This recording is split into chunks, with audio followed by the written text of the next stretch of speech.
Hello, our group is analyzing the fluid dynamics of a typical gasoline-powered weed whacker.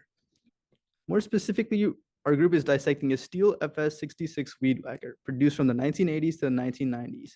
It is powered by a two-stroke, one-cylinder engine that creates rotational power for cutting low bushes and other weeds.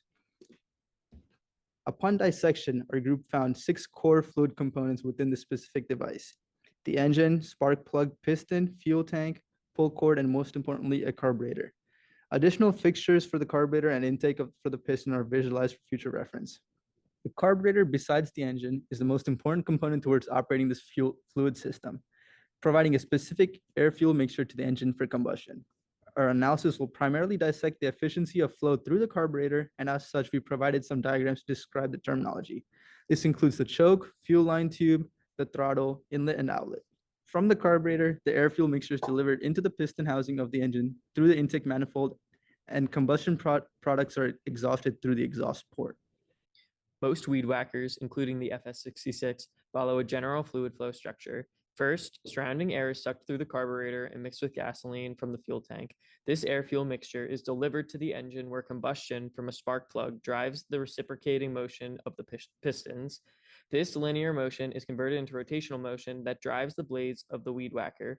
With this understanding, we will be able to better contextualize our specific system.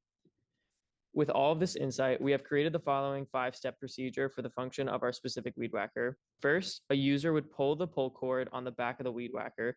By doing this, the impeller shown in the video spins and induces a charge in a local electromagnet through Lenz's law. Second, the drop in pressure resulting from the expanding piston volume draws a small amount of air into the carburetor. Third, with a small amount of air entering into the venturi of the carburetor, a pressure difference draws fuel from the fuel tank to create an air-fuel mixture that flows towards the intake manifold. Finally, with the presence of an air-fuel mixture and current in the spark plug, combustion occurs that drives the motor in a continuous cycle fueled by all the previous steps.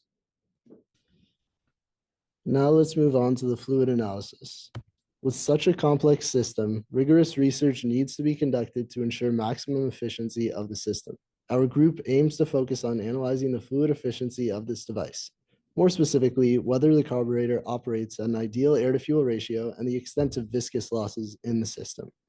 The owner's manual of our engine recommended an air-to-fuel ratio of about 14.7, a value that we will hand calculate with the velocity and pressure through the carburetor venturi. Here are some of the initial dimensions that we experimentally measured from the carburetor and the piston housing, which are further explored in our later analysis. In order to determine the pressure and velocity within the venturi, the engine exhaust velocity was estimated with engine parameters. Through the conservation of mass equation, our group determined the downstream velocity of the venturi is 10.9 meters per second, and the air throat velocity is 36.91 meters per second.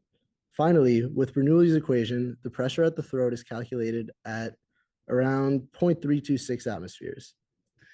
Fuel velocity is derived through a similar process as before with Bernoulli's equation. However, the fuel tank to the carburetor must be accounted for.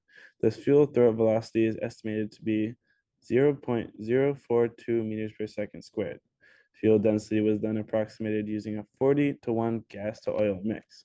Along with the previously calculated velocity in the venturi, an air-fuel ratio of 14.885 was calculated. Contextualizing this with the fact that the ideal air-fuel ratio for this engine was 14.7, we had an incredibly low margin of error and are running the mixture slightly more lean. We used the Reynolds formula to find our carburetor's Reynolds number of 25,183. This means there is a transitional, nearly turbulent, unsteady flow. We then use the Moody chart and the Reynolds number using a very low surface roughness to find the drag force. Because the change in head is the same as the change in pressure as we assume constant velocity, we are able to calculate a pressure drop of 1,612 pascals due to viscosity over the venturi.